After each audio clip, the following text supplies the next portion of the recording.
जय बद्री केदारनाथ दोस्तों, बहुत बहुत स्वागत है आप लोगों का मेरे एक और YouTube वीडियो पे। तो दोस्तों, इससे पहले कि हम इस वीडियो को शुरू करें, आपकी जानकारी के लिए बता दूं कि ये वीडियो केवल एजुकेशन पर्पस के लिए, इसे किसी भी रूप में इन्वेस्टमेंट एडवाइस ना समझा जाए। आप अपने financial advisor, mutual fund distributor की सलाह से किसी भी म्यूचुअल फंड में निवेश करें।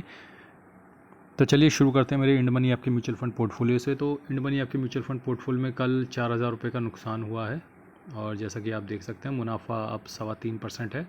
37,570 रुपये, 11,29,000 इन्वेस्टेड वैल्यू, 11,66,000 करंट वैल्यू है पोर्टफोलियो की।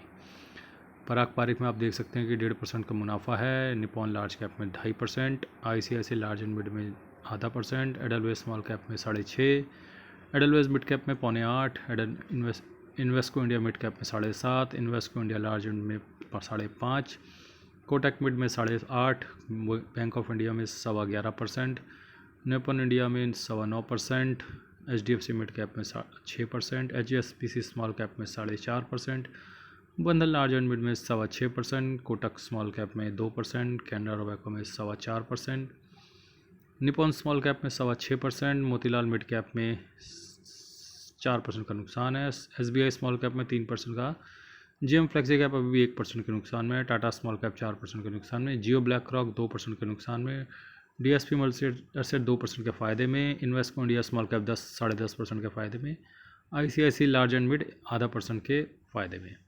आज कौन कौन सी SIP मेरी कटी हैं तो एक बार नज़र मार लेते हैं। HDFC मिड कैप एक ही SIP मेरी आज कटी है बस।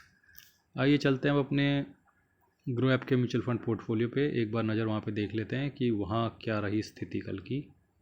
तो कल की स्थिति के बाद ये थी स्थिति कि भैया कल इसमें भी 641 रुपये का मामूली सा नुकसान हुआ है।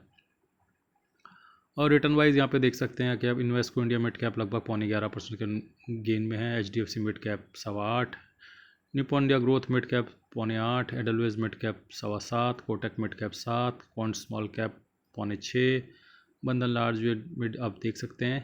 तो धीरे धीरे मैं स्क्रॉल कर लेता हूँ, और नीचे कुछ नुकसान वाले म्यूचुअल फंड्स भी आपको नज़र आएंगे जिन्हें रिकवरी में अभी थोड़ा समय लग रहा है। और टाटा स्मॉल कैप यहाँ पे सबसे नीचे, और मोतीलाल ओसवाल मिड कैप जो दो सबसे ज़्यादा पिटे थे वो अभी सबसे नीचे ही हैं, और उनके रिकवरी में लग रहा है समय। तो दोस्तों, आज काफ़ी समय से लोग पूछते थे कि भैया ये म्यूचुअल फंड में टैक्स हार्वेस्टिंग कैसे करते हो, कैसे करते हो।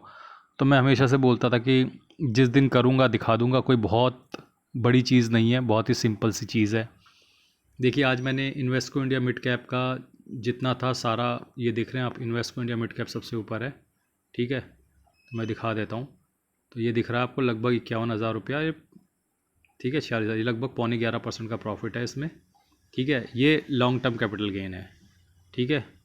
तो मैंने इसको बुक किया, ठीक है, और इसको बुक करके मैंने Nippon India growth mid cap में इसको डाल दिया, यानी वो 51,000 था लगभग। तो मुझे लगा था कि थोड़ा सा बढ़ जाएगा आज मिड कैप, लेकिन मिड कैप में थोड़ी सी गिरावट हुई है, फिर भी हो सकता है कि थोड़ा बढ़ जाए 40-50 रुपया।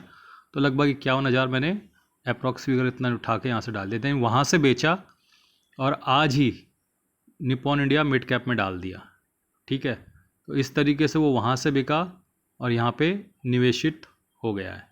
अब आप देख सकते हैं कि मेरा मिड कैप का जो बैलेंस था वो मेंटेन्ड है, लेकिन अब प्रॉफिट कम हो जाएगा इस पोर्टफोलियो में, ठीक है। तो ये लगभग 11.5% का प्रॉफिट था, तो ये 11% का इम्पैक्ट अब इस पोर्टफोलियो में दिखने लगेगा।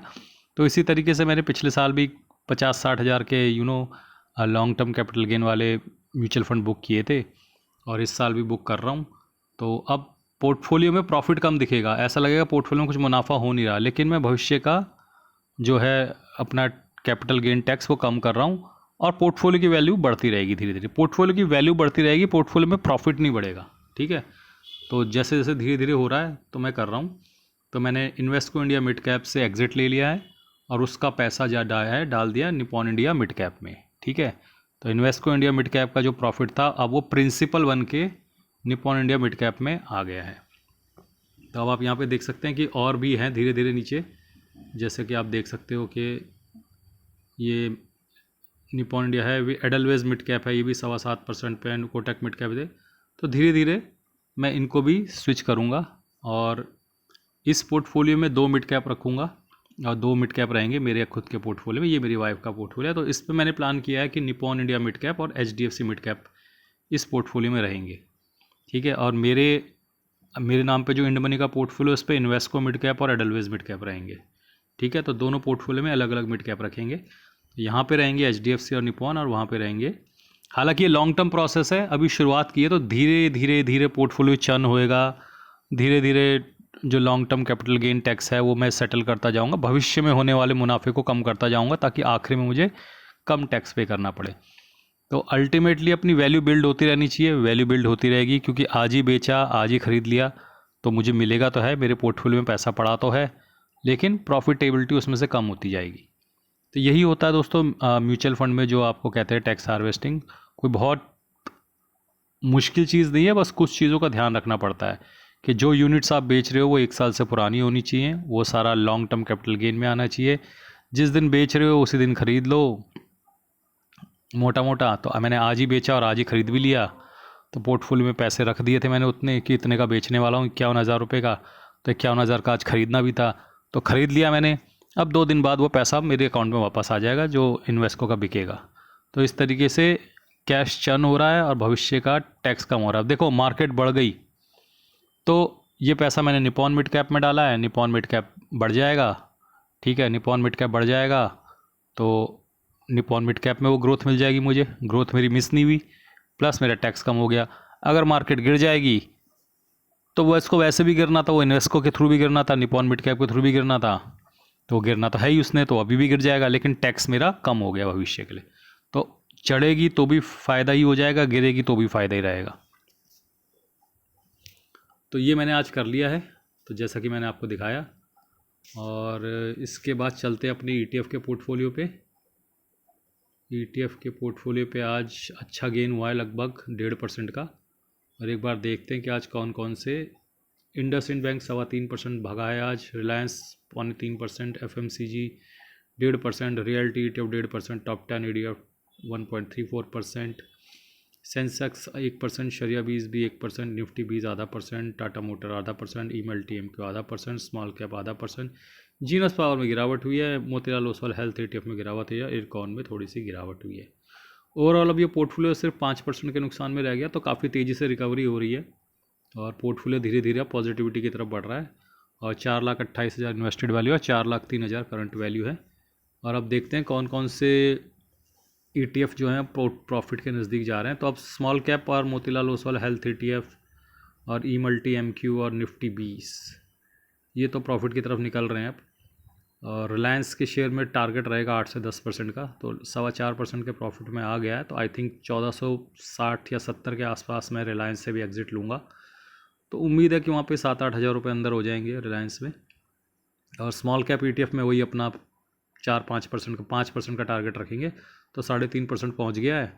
मोतीलाल ओसवाल हेल्थ ETF भी अब बढ़ रहा है, हेल्थ तो अभी चल ही नहीं रहा, तो फिर भी वो 2.25% के प्रॉफिट में है। आई थिंक हेल्थ में जंप आएगा तो उसमें अच्छा प्रॉफिट ईजिली बन जाएगा। और ई मल्टी MQ ETF भी जल्दी ही निकल जाएगा।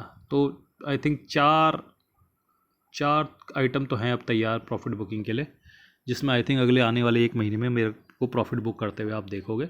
तो धीरे धीरे पोर्टफोलियो से एग्ज़िट हो रहे हैं ETF भी, और कुछ एक आध शेयर जो मैंने ले रखे हैं बहुत पुराने।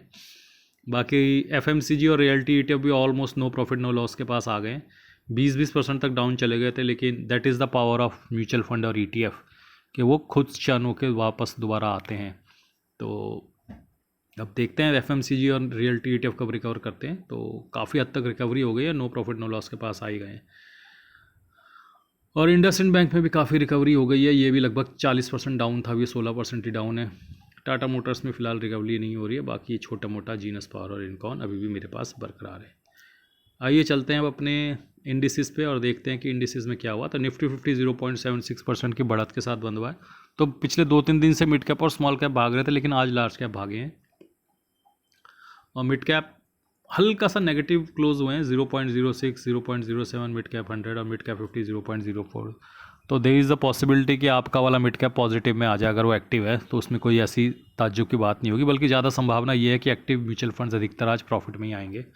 और स्मॉल कैप में स्ट्रेंथ बरकरार है। Small cap 100 0.65%, small cap 50 0.51%, small cap 250 0.49%। तो उम्मीद है कि आज पोर्टफोलियो जो है वो प्रॉफिट में क्लोज होगा, क्योंकि मिड कैप तो एकदम फ्लैट है और लार्ज कैप और स्मॉल कैप में स्ट्रेंथ है, तो उनके बलबूते आज हमारा पोर्टफोलियो ऊपर की ओर बढ़ेगा। आइए अब अंत में चलते हैं अपने FIDI के बाय सेल के डेटा में।